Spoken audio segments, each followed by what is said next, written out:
দেশ এবং দেশের অর্থনীতির হালচাল নিয়ে আমাদের আলোচনা অনুষ্ঠান চলতি হওয়ার আজকের পর্বে স্বাগত জানাচ্ছি। আজ আমরা কথা বলবো কৃষকের আত্মহত্যা এবং নিও লিবারেল পেঁয়াজু নিয়ে। এই শেষের বস্তুটি কি তার ব্যাখ্যা কিছুক্ষণ পরে জানতে পারবেন। তার আগে আজকে আমাদের যে তিনজন আলোচক রয়েছেন তাদের সাথে পরিচয় করে দিচ্ছি। প্রথমে রয়েছেন আবু বকর সিদ্দিকী, তিনি একজন কৃষক এবং উদ্যোক্তা। সঙ্গে রয়েছেন পাভেল পার্থ, তিনি একজন লেখক এবং গবেষক। আর রয়েছেন মুশাহিদা সুলতানা ঋতু, তিনি ঢাকা বিশ্ববিদ্যালয়ের সহযোগী অধ্যাপক, অ্যাকাউন্টিং বিভাগের। দর্শক, আজকের আলাপ শুরু করার আগে আপনাদের দৃষ্টি ফেরাতে চাইছি 26শে মার্চ 2025 স্বাধীনতার 54তম বর্ষপূর্তির দিনটিতে। সেই দিন সকাল 11টায় কুষ্টিয়ায় সাইফুল শেখ নামে একজন কৃষক তার পেঁয়াজ খেতে দাঁড়িয়ে বিষ পান করে আত্মহত্যা করেন। আমাদের এই ঘটনার পর সাইফুল শেখের এই আত্মহত্যার ঘটনাটিকে নিয়ে পাভেল পার্থ একটি কলাম লেখেন গণমাধ্যমে, যার শিরোনাম ছিল কৃষকের আত্মহত্যা এবং প্রশ্নহীন নিও লিবারেল পেঁয়াজু। পার্থ, আপনার কাছেই ফেরত আসছি, জানতে চাই এই কৃষকের আত্মহত্যার সঙ্গে নিও লিবারেল পেঁয়াজুর সম্পর্কটা ঠিক কোথায়? আপনাকে ধন্যবাদ জানাচ্ছি যে এই কৃষকের আত্মহত্যার এই বিষয়টিকে আপনারা আলাপের বিষয় হিসেবে নির্বাচন করেছেন এবং আপনারা অ্যাড্রেস করছেন বিষয়টাকে। এটা খুব গুরুত্বপূর্ণ বিষয়। তো এই যে সাইফুল শেখ আত্মহত্যা করেছেন, মানে এটা আমাদেরকে আসলে বলতে হচ্ছে, মানে এর চাইতে তো দুঃখজনক বা এর চাইতে ক্ষোভের এবং এর চাইতে অপমানজনক কোনো কিছুই আসলে নাই। কারণ এটি একটি প্রশ্নের মুখে আসলে আমাদেরকে দাঁড় করিয়ে দেয়। এবং স্বাধীনতা দিবসে যদি আসলে বাংলাদেশের কোনো কৃষক আসলে বিষ খেয়ে আত্মহত্যা করে এবং এই যে বঞ্চনা, সেটা একটা বার্তা দেয়। তো এটি কিন্তু প্রথম কোনো ঘটনা নয় যে সাইফুল শেখের মতো কৃষকেরা বাংলাদেশে আত্মহত্যা করছেন। তো উনি আত্মহত্যা করেছেন কেন? কারণ উনি মেহেরপুরের যে মুজিবনগরের ভবের পাড়া ওনার যে গ্রাম, উনি তো একজন প্রান্তিক ক্ষুদ্র কৃষক, মানে বাংলাদেশের অন্যান্য সব কৃষকের মতোই একজন কৃষক, যার ঠিক যে গনি মিয়ার নিজের কোনো জমি ছিল না, তারও ওইভাবে আসলে জমি নাই। তারপরও তাদের যে পারিবারিক 1 বিঘা জমি, এবং উনি বর্গা নিয়েছেন 1 বিঘা জমি, 2 বিঘা জমিতে উনি আসলে পেঁয়াজ চাষ করেছিলেন, সুখসাগর নামে একটা পেঁয়াজের জাত। এবং উনি মনে করেছিলেন যে পেঁয়াজ বিক্রি করে, যেহেতু তার বিগত সময়ে পেঁয়াজের বাজার লাগাম ছাড়া ছিল এবং তিনি মনে করেছেন যে পেঁয়াজের একটা দাম পাবেন। তো পেঁয়াজ চাষ করে তার যে চাষের যে খরচ হয়েছে, সেই চাষের খরচ প্রায় 1,70,000 50,000 এরকম টাকা হয়েছে। কিন্তু উনি পেঁয়াজ বিক্রি করতে পেরেছেন মাত্র 60,000 টাকার। ওনার ক্ষতি হয়েছে, মানে লোকসান হয়েছে প্রায় 1 লাখ টাকারও বেশি। তো ওনার যে স্ত্রী, উনি অসুস্থ, ওনার এক মেয়ে পড়াশোনা করে, কিন্তু ওনার আরেক মেয়ে একজন গার্মেন্টস শ্রমিক। এবং এই যে ঘটনাটা দেখেন, মানে তারও আগে স্বাধীনতা দিবসে 2022 সনে রাজশাহীর গোদাগাড়িতে সেচের পানি না দেয়াতে কৃষক অভিমানে আত্মহত্যা করতে বাধ্য হয়েছিলেন। ওইখানে অভিনাথ মার্ডি আত্মহত্যা করেছিলেন, রবি মার্ডি মারা গিয়েছিলেন 2022-এর 26শে মার্চের দিন। তাহলে এই যে মানে প্রশ্নহীনভাবে স্বাধীনতা দিবসের সময়ও কৃষক আসলে আত্মহত্যা করছেন এবং কৃষক মারা যাচ্ছেন। এমনকি সাইফুল শেখের মেয়ের বিষয়টা দেখেন, উনি একজন গার্মেন্টস শ্রমিক। তার মানে আমাদের অর্থনীতি, আমাদের কৃষি, সেটি বাঁচিয়ে রাখছেন সাইফুল শেখ এবং তার মেয়েরা। এখন ঘটনা কি ঘটে যে আপনি রাষ্ট্রে এমন প্রবণতা তৈরি করছেন যে এখানে কৃষক তার মতো স্বাধীনভাবে কৃষিকাজ করতে পারছেন না, উনি ন্যায্য মূল্যে ফসল বিক্রি করতে পারছেন না, কৃষক বঞ্চিত হচ্ছেন, কৃষকের লোকসান হচ্ছে। আবার গ্রাম ছেড়ে কৃষক যখন সাইফুল শেখের মেয়ে গার্মেন্টস শ্রমিক হচ্ছেন, আপনি তাকে রানা প্লাজাতে মেরে ফেলছেন।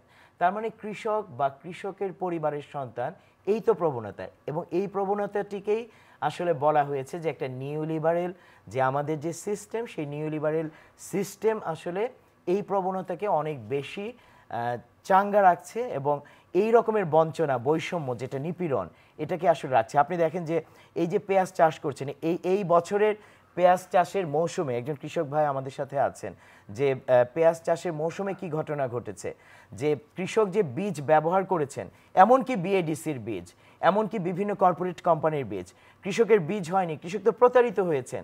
এমনকি যখন কৃষক হচ্ছে যে বিষ ব্যবহার করেছেন, বাইরের অ্যান্থ্রাকল খবর এসেছে, আরও অন্যান্য কর্পোরেট কোম্পানির বিষ, কৃষক প্রতারিত হয়েছেন, পেঁয়াজের জমি ঝলসে গেছে।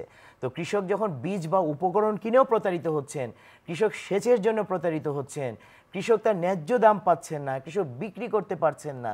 তো রাষ্ট্রের এই যে কৃষি ব্যবস্থা, এই কৃষি ব্যবস্থাটি কিন্তু নিউ লিবারেল যে অর্থনীতি সেটি দ্বারা আসলে নিয়ন্ত্রিত।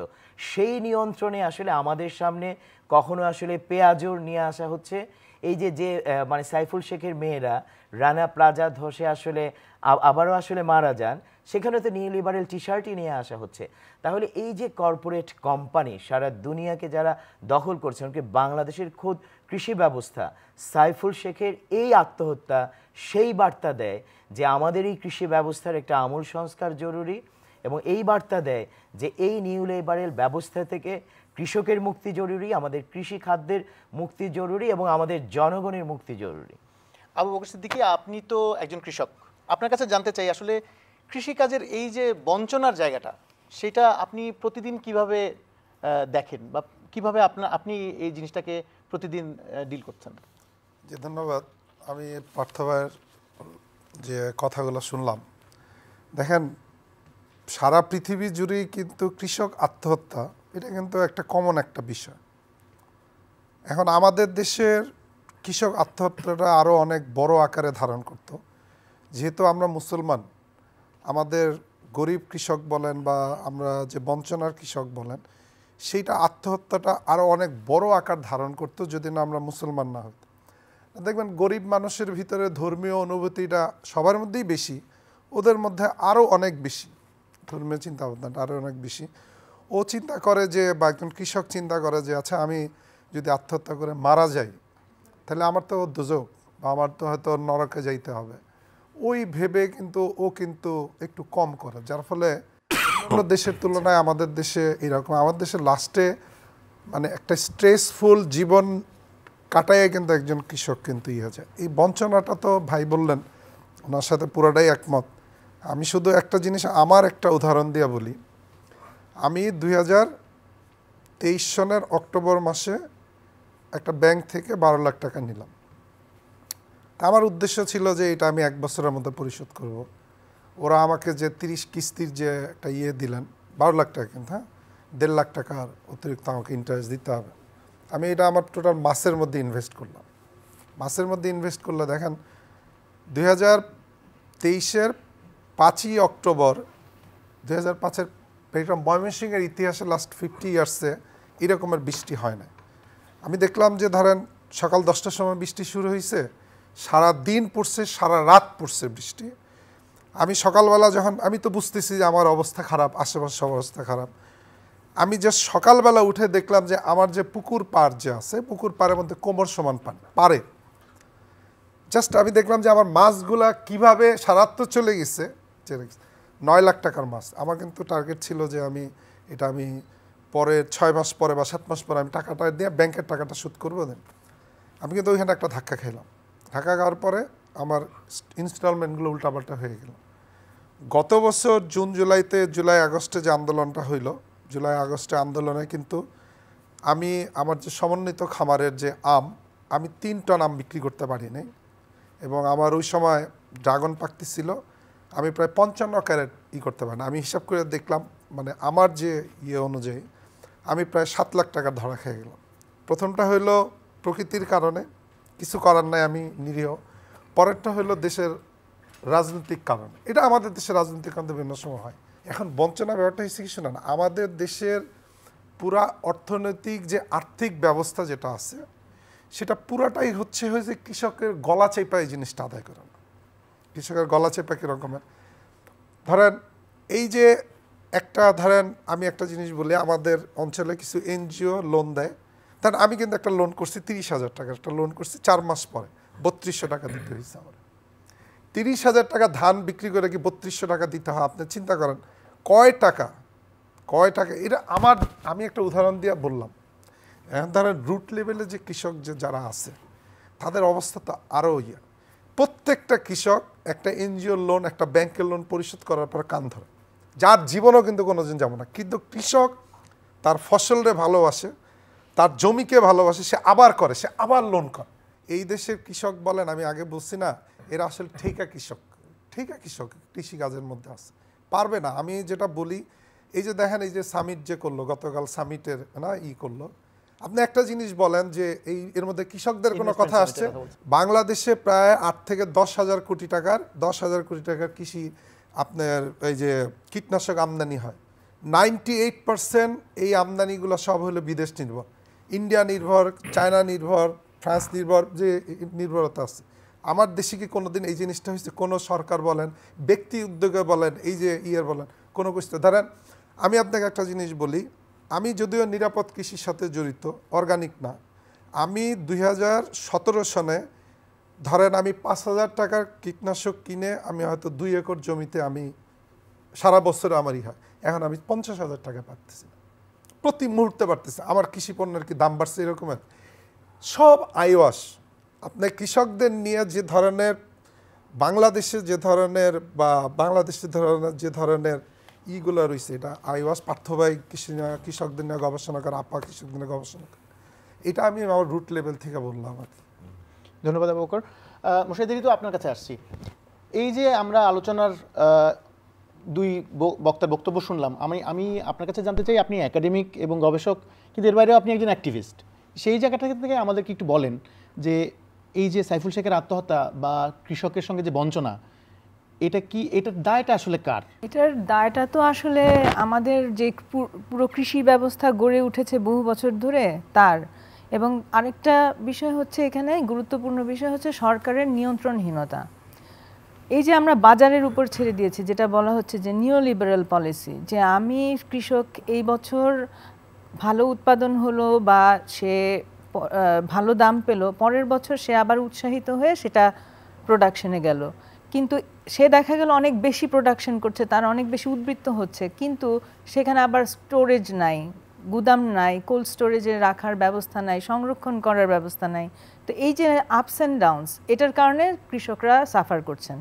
বকর ভাই যেটা বললেন যে এই যে কৃষকেরা যখন কোনো বিপদের সম্মুখীন হয়, সেটা আবহাওয়া হতে পারে, সেটা বীজ ভালো না সেটা হতে পারে। আপনি দেখেন বড় বড় যারা শিল্পপতি, বড় বড় যারা মানে প্রভাবশালী ব্যক্তি লোন নিচ্ছেন বিভিন্ন জায়গা থেকে, তারা কিন্তু ঋণ পুনঃতফসিল করার জন্য সুযোগ পাচ্ছেন। কিন্তু কৃষকের যখন এরকম একটা বিপদ হচ্ছে, তারকে কি তার বাড়িতে গিয়ে বা তার খেতে গিয়ে কি দেখা হচ্ছে যে সে কি বিপদের কারণে দিতে পারছেন না? তাকেও তো সেই সুযোগটা দেয়া যেত, অথবা মওকুফ করা যেত। এগুলো যদি না করা হয় তাহলে তো আমাদের এগুলো ঘটতেই থাকবে। আমি এটা বললাম যে শুধু লোনের দিক থেকে, কিন্তু এগুলো যাতে না হয়, এই ঘটনাগুলো যাতে না ঘটে, সেই দিক থেকেও কিন্তু অনেক কিছু করবার আছে যেটা সরকারই করতে পারে। আপনি লক্ষ্য করে দেখেন যে এই যে প্রতি বছর এরকম হচ্ছে, কেন উদ্বৃত্ত হচ্ছে, দাম পড়ে যাচ্ছে, এটা হচ্ছে আপনি সব কিছু বাজারের হাতে ছেড়ে দিয়েছেন। এখন বাজারে এভাবে ছেড়ে দিলে তো হবে। ধরেন বিএডিসি একটা প্রতিষ্ঠান, তাদের একটা রোল হতে পারতো যে সারা বাংলাদেশে এই বছর কত পরিমাণ উৎপাদন দরকার, সবজি থেকে শুরু করে বিভিন্ন শস্য, এগুলোর তারা একটা হিসাব দিতে পারতো, এবং সেই অনুযায়ী তারা যেখানে যেটা ভালো হয় সেটার একটা পরিকল্পনা দিতে পারতো। তাহলে হয়তো এটার যে মানে এই ঘটনাগুলো, বিপর্যয়গুলো আরেকটু কমে আসতে পারতো। একটা গেলাম আবহাওয়া, আরেকটা বললাম যে একটা সেন্ট্রাল প্ল্যানিংয়ের মধ্য দিয়ে সেটা করা যায়। আরেকটা হচ্ছে এই যে বীজের কোয়ালিটি, এইটার যাতে ঠিক মতো করা হয়, এটা ইনভেস্টিগেশন করা হয়, এবং এই ঘটনাগুলো যাতে বারবার না ঘটে, সেই জায়গা থেকে কিছু পদক্ষেপ তো নেওয়া উচিত। সেই জায়গা থেকে বিএডিসির একটা রোল প্লে করা উচিত, এবং বিএডিসির যে আরও যে বিপণন কেন্দ্র, মানে যে বিপণন ব্যবস্থার সাথে তারা জড়িত থাকার উচিত, সেটা কিন্তু তারা সঠিকভাবে করতে পারছে না। এখানে আমরা দেখছি যে যখন তার দাম বেড়ে যাচ্ছে, এখানে সেটা সরকারের কাছে কেনার কোনো অপশন নাই। আপনি ভারতে দেখবেন যে সেখানে অনেকগুলো পণ্য আছে যেগুলোর জন্য মিনিমাম সাপোর্ট প্রাইস আছে, কিন্তু ওই মিনিমাম সাপোর্ট প্রাইস কিন্তু বাংলাদেশের ক্ষেত্রে নাই, বা সরকারের শুধু যেই চাল কেনে সেটাও তারা ঠিকমতো সময় মতো কেনে না। হয় অর্থ মন্ত্রণালয় থেকে ঠিকমতো টাকা ছাড় দেওয়া হয় না সময় মতো, কৃষকেরা বাধ্য হন তাদের প্রয়োজনে তাড়াতাড়ি বিক্রি করে দিতে ফরিয়াদের কাছে কম দামে। তো এগুলো তো আমরা বছরের পর বছর দেখে আসছি এবং বলে আসছি যে এগুলোকে পরিবর্তন করা দরকার, কিন্তু সেগুলো হচ্ছে না। যে আলু চাষিরা আলু ফেলে দিচ্ছে, আলু ফেলে দিয়ে প্রতিবাদ করছে, কোথাও 7-8 টাকা, কোথাও আরও কমে বিক্রি করতে তারা বাধ্য হচ্ছে।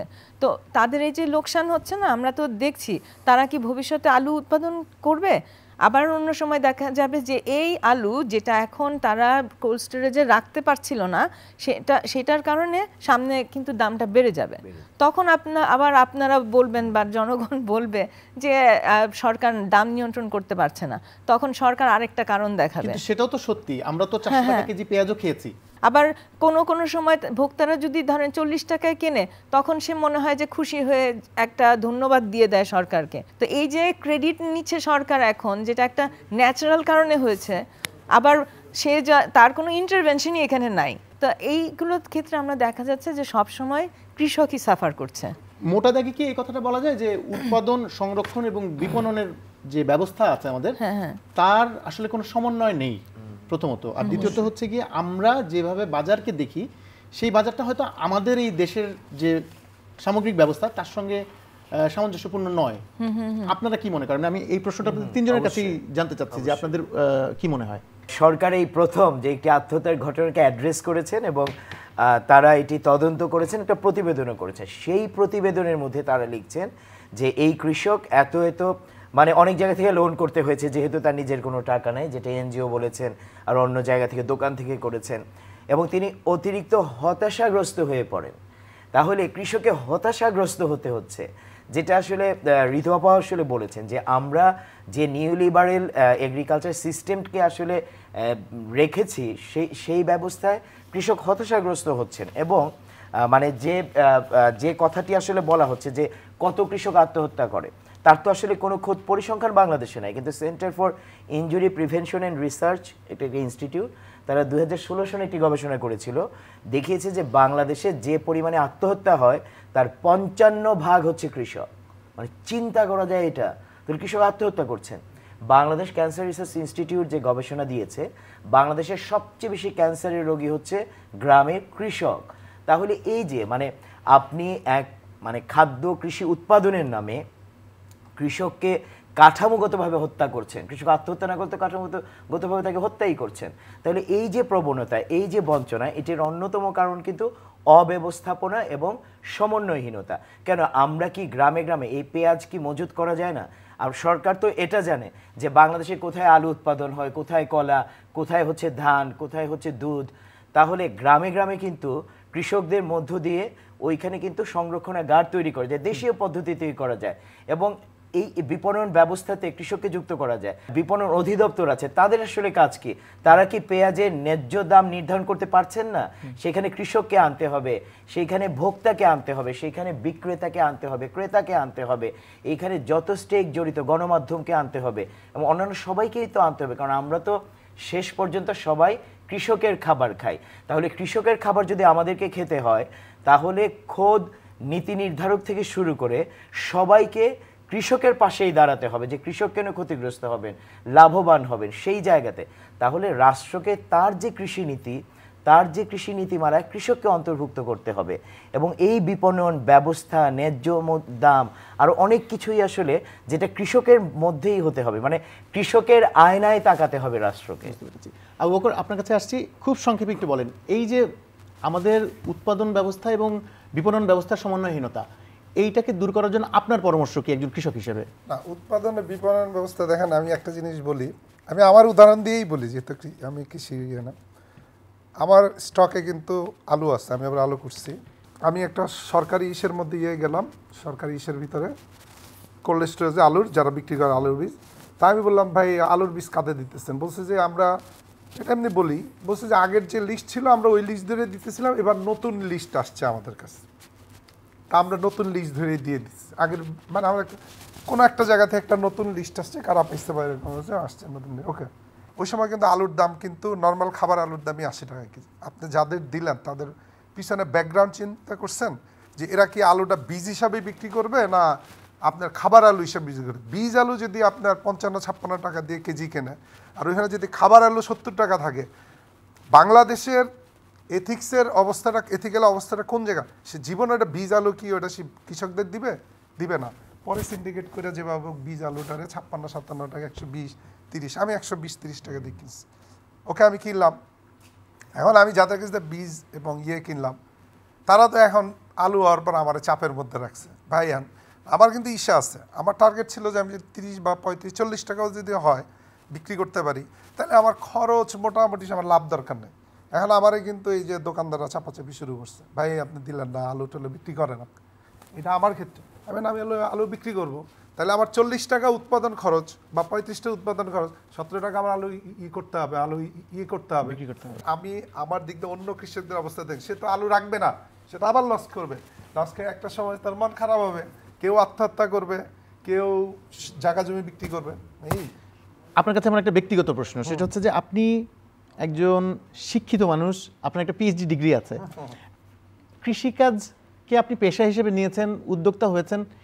আমি সরাসরি আপনাকে প্রশ্নটা করছি, আপনার কি আফসোস হয়, আপনার কি মনে হয় যে কৃষিকাজ ছাড়া অন্য যে কোনো কিছু করলে আপনি আসলে ভালো করতেন?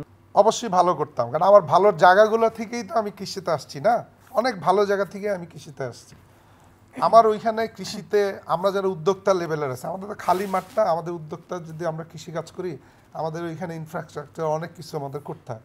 আমার তো ওইগুলো কোনো কিছু কাজে আসবে না। বাধ্য হয়ে আর একটা জিনিস কি জানেন, কৃষক বেঁচে থাকে আশার উপরে। আচ্ছা এই বছর আমরা এই ভুল করলাম, আগামী বছর করবো না, আগামী বছর কিন্তু পিছনের ভুলগুলো হয় না, কিন্তু নতুন আবার আরেকটা ভুল সৃষ্টি হয়। এইটা কিছু এবার দেখেন, এবার আমের উৎপাদন কম। আমার গ্রামে আমি 5 মাস কম্বল গায়ে দিয়ে রাতে ঘুমাইতে হয়েছি। নভেম্বরের 2 তারিখে শুরু করছি, এপ্রিলের 3 তারিখে আমি কম্বল নামাইছি। এই যে একটা আবহাওয়া, আমার 100 লটকন গাছের 100 লটকন গাছ আসে নাই, কিন্তু আমার তো গাছ ভর্তি লটকন আসে 100 গাছে। এই যে আবহাওয়া, এই যে জলবায়ু, এই যে বিভিন্ন ধরনের সমস্যা, এইগুলোর জন্য তো আমরা কৃষকরা তো আসলে পারতেছি না কোনোভাবে। আমরা হয়তো আমাদের জ্ঞান দিয়ে সামনের দিকে আগানোর চেষ্টা করতেছি, কিন্তু আমাদের কোনো না কোনোভাবেই কিন্তু আমাদের কোনো না কোনো বাধা সামনে আসতেছে। এখন এইগুলো আমি শিক্ষিত বলে হয়তো কোনো না কোনোভাবে চেষ্টা করতেছি উত্তরানোর, পারতেছি না, অর্ধেক পারতেছি না, কিন্তু সাধারণ কৃষক তো পারবে না। প্রত্যেকটা কৃষক গ্রামের মধ্যে লোনে জর্জরিত, প্রত্যেকটা কৃষক। আমাদের আসলে অনেক কিছু, যেমন ফসল বিন্যাস যদি না থাকে এবং স্মার্ট ফার্মিং, মানে একই জমিতে যদি আরও বেশি পরিমাণে চাষাবাদের আওতায় না আনা যায়, তাহলে সমস্যা আর কি, বুঝছেন? হয়তো অভাব হবে না, ওই এক কৃষক থেকে আরেক কৃষক, আরেক কৃষক থেকে আরেক কৃষক, সবাই ধরার উপর ধরা খেয়ে দেশ টিকে থাকবে, তারপর ওই যে ভোক্তাও আনন্দ পাবে না। ধন্যবাদ আবু বকর। যেহেতু আপনার কাছে ফেরত আসি, এই মুহূর্তে আমরা যদি সমাধান কি সেটা চিন্তা করি, আপনি কি পরামর্শ দেবেন? আচ্ছা, একটা হচ্ছে গিয়ে দুইভাবে এটাকে অ্যাড্রেস করা যায়। একটা হচ্ছে উৎপাদন খরচ কমিয়ে, আরেকটা হচ্ছে উৎপাদন পরবর্তী যে বিপণন ব্যবস্থা, সেইটাকে এক ধরনের নিয়ন্ত্রণের মধ্যে রেখে। তো এখন আমরা দেখছি যে কোল্ড স্টোরেজের যে অবস্থা, সেগুলো প্রভাবশালীদের নিয়ন্ত্রণে আছে। এখানে প্রভাবশালীদের নিয়ন্ত্রণ খর্ব করতে হবে। এখানে সরকারের একটা ইন্টারভেনশন লাগবে। সরকার যদি নিজস্ব ফান্ডে তার এই কোল্ড স্টোরেজগুলো তৈরি করতে পারে, তাহলে এইভাবে করে হুট করে দাম বাড়িয়ে কৃষকদেরকে বিপদে ফেলা, এই কাজগুলো আর কেউ করতে পারবে না। এটা খুবই জরুরি বিষয়। এর আগে এগুলো নিয়ে কথা হয়েছে, কিন্তু শেষ পর্যন্ত এটা হয়নি। এটা গেল একটা কোল্ড স্টোরেজের বিষয়। আরেকটা যেটা হচ্ছে যে সাপোর্ট প্রাইস দিতে হবে, সরকারকে সময় সময় কিনে নিতে হবে। এবং সরকার তো এই যে রেশনও দেয়, তাই না? আমরা দেখছি যে তার যে সোশ্যাল সিকিউরিটির যে সিস্টেমস, এইখানে এটার সাথে এটাকে যদি যুক্ত করে যে আমি যে এলাকা থেকে ফসল কিনবো সেই এলাকাতে রেশনে এই জিনিসগুলো দিব, তাহলে কিন্তু সরকারের খরচও কমে আসবে, লজিস্টিকের জন্য খরচ কমে আসবে। এটা একটা প্ল্যানিংয়ের বিষয়, সোজা কথা।